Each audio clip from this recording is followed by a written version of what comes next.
Ladies and gentlemen, introducing the presenter, the honoree this evening, our first honoree this evening, Kim Canaan Solomon Esquire. Let's give her a round of applause.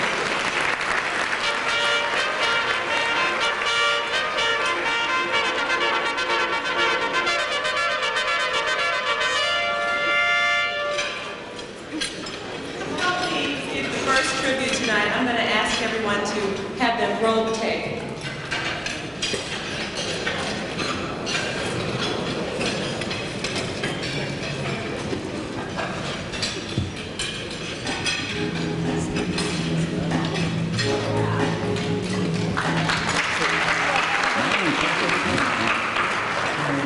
A trailblazer and a possibility seeker.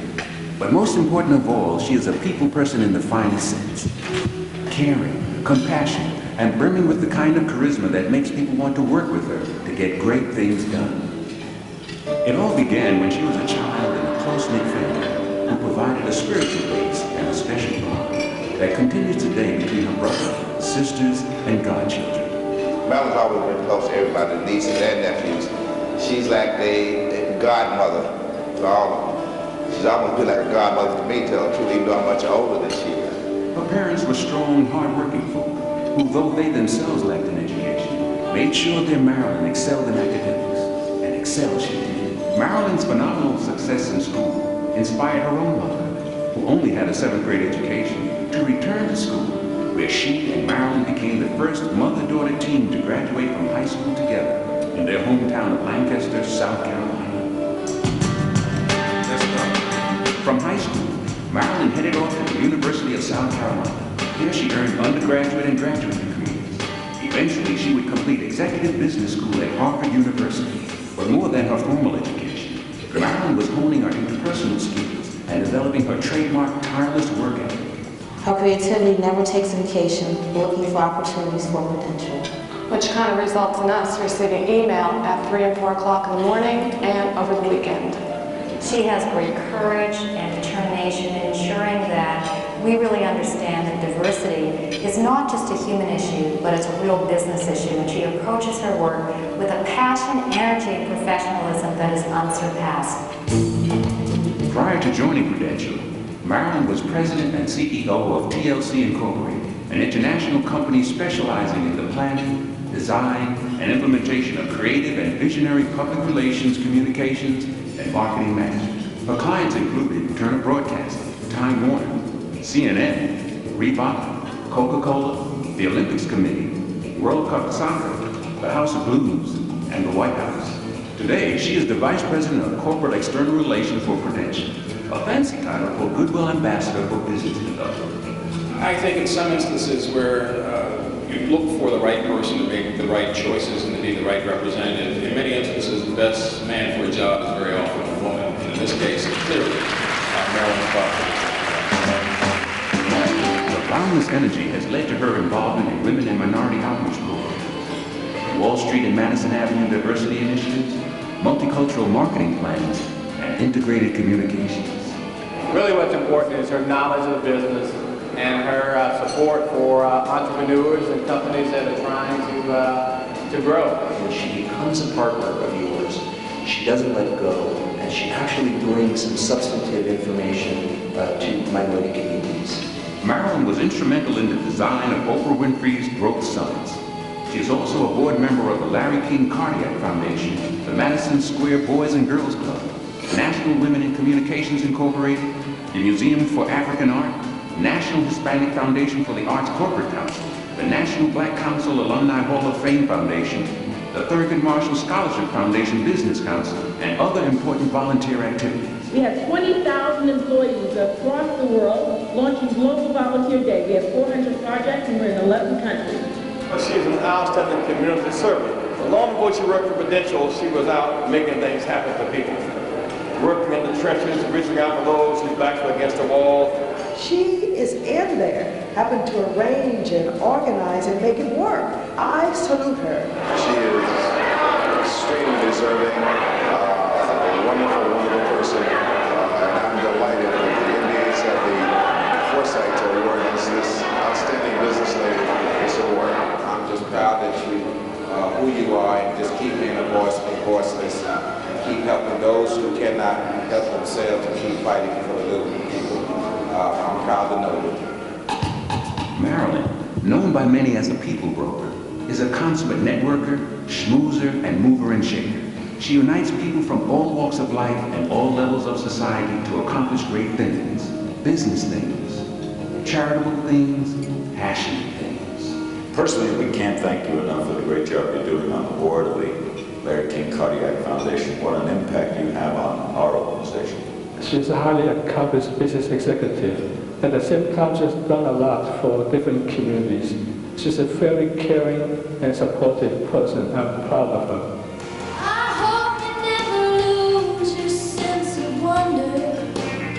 Marilyn has lived her life according to the words of George Washington Carver. Measure me not by the height to which I have climbed, but rather by the depths from which I came. By any measure, Marilyn has come a long way, and it is for all her generous work and her lifelong achievements and love of humankind that we honor her today.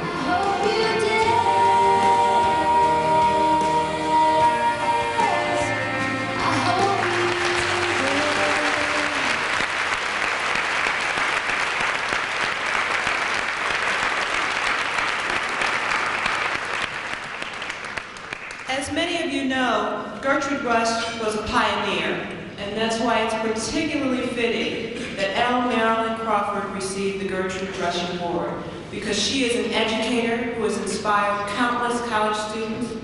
She is a national leader who sets policy for boards that impact the areas of health, the arts, and our children, just to name a few.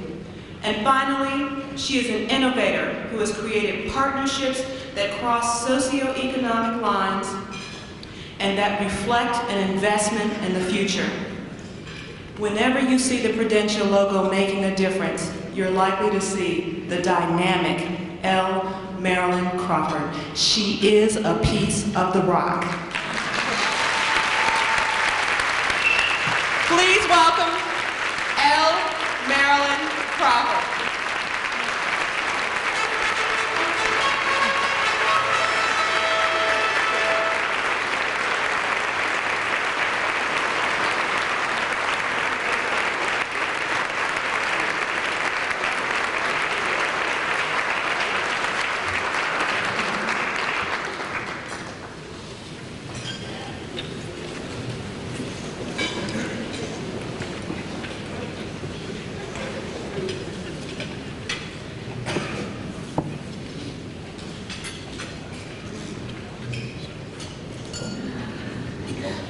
I'm usually not nervous, but I love you guys. This is so special to me. So, if you just bear with me just a moment, because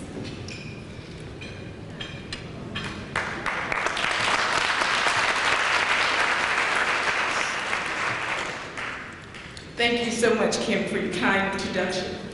And thank you for supporting me and being part of my life. Since this is a room full of lawyers, I wanted to know if I needed to be asked to be sworn in before I give testimony. I can't even see, I'm trying. Okay.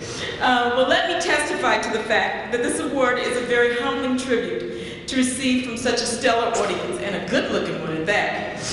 And it places me in the company of such distinguished individuals who I am so in awe of.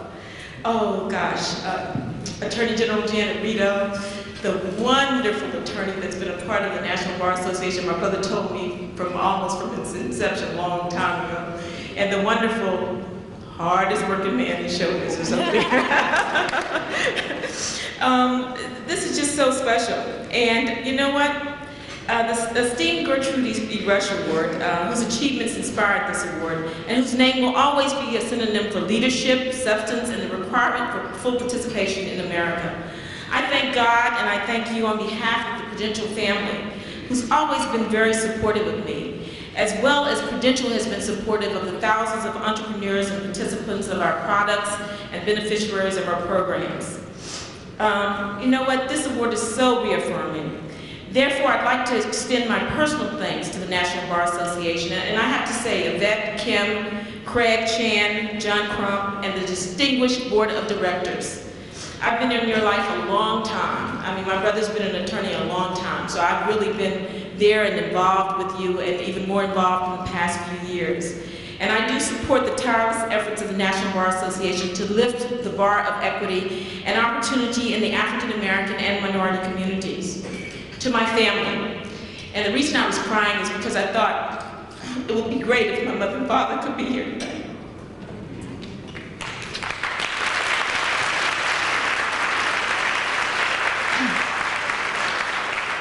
To Samuel, Timothy, and Lillian Crawford, who have passed away, this one is for you. You made the rule that a janitor with a second grade education and a cook could have children that exceed way beyond expectations. To my brother, Timothy Crawford, Esquire, you make the rule that an attorney is capable of thinking with both the head and the heart. To my sisters, my friends, and my extended family that travel from across America to be with me today, you give me hope, you give me determination, and inspire self-respect. And because you've called me the chosen one all my life, I feel like the chosen one. It is a new day and time, ladies and gentlemen, and we have come from slave ships to spaceships, from a little town Main Street to Wall Street, and from the streets to the suites. It might have been the American judicial system and the Supreme Court that won us integration in the courts, but today, it will be our mastery of the rules that govern the information system that will win us integration into a global economy and a place at the financial supper table. I'm on a roll now, I'm getting it back. We control our own destiny, and if we do not get there, we have only ourselves to blame. We must be students of change and strive to be an expert in decoding and rewriting the rules. I learned that it's all about having the access to information in order to decode the rules, and ultimately to author them, because that's our goal. I learned that by design, most rules are written to exclude rather than include outsiders. You, the NBA, help rewrite the rules of inclusivity. We cannot afford the luxury of empty corporate titles with no real power and no budget. We cannot afford the luxury of not totally, unconditionally supporting each other. We must break through the mental ropes and shackles that have made us be processed and that have held us back way too long. Forget about what you can do to hurt someone else and think about what you can do to help someone else.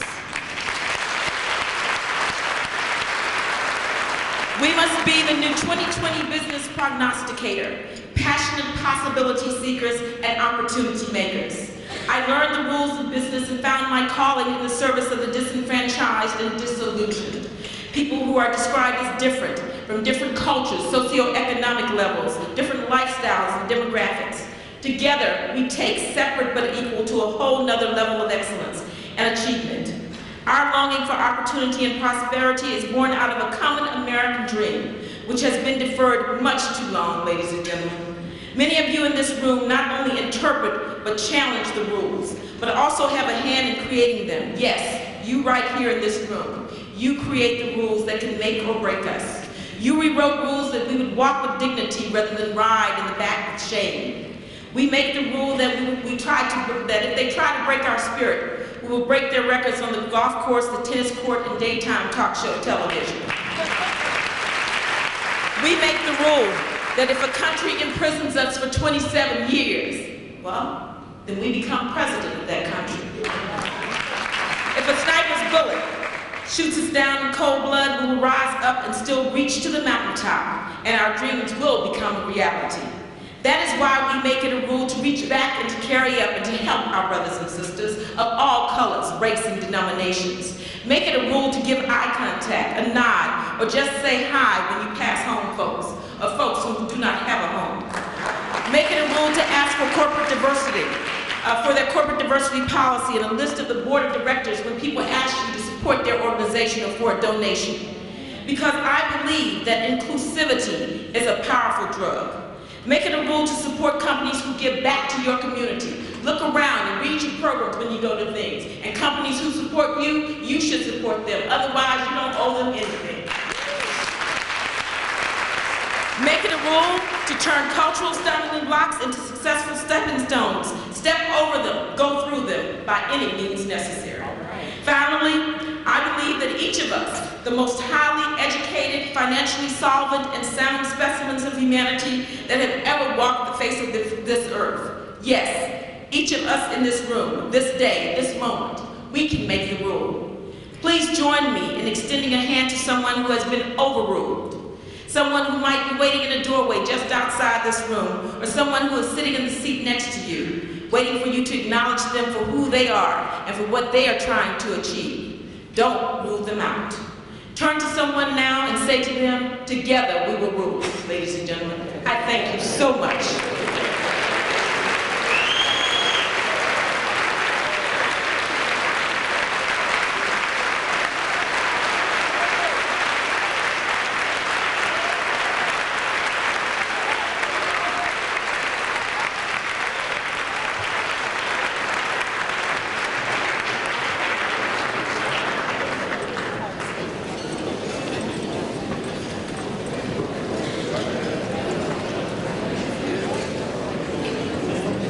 Let's give Marilyn another